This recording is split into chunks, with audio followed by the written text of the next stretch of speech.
Hey, Mr. Stan 913 here. I have a little tip I want to give you on some lights that I put inside a lantern here. These are the basic lights that you use with batteries, and they have a timer, and they're out in the elements here. As you see, we had a rainy Memorial Day. It's rained a lot, and sometimes these lights will get really bad and they'll rot out or rust from the rain. But what I do is in these lanterns, I drill a few holes in the bottom here, as you see, so that the rainwater will go through. And also the light itself, what you need to do is keep the plastic on that it comes with, and make sure it has a little bit of stands on that like that, because then it won't get wet underneath, and the light itself won't get wet at all if you leave the plastic on.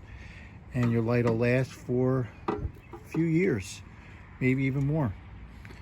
And you see where it rained earlier today and the water just drains out of these holes. I drilled a few holes in the bottom, and this light's on a timer and it'll go on tonight, stay on for a few hours. But this is how we save on our lights. We keep the plastic on and drill some holes in the bottom. So I hope this video was helpful. And if you like this video, please give it a thumbs up. If you haven't joined our page, please do. And we'll see you again soon.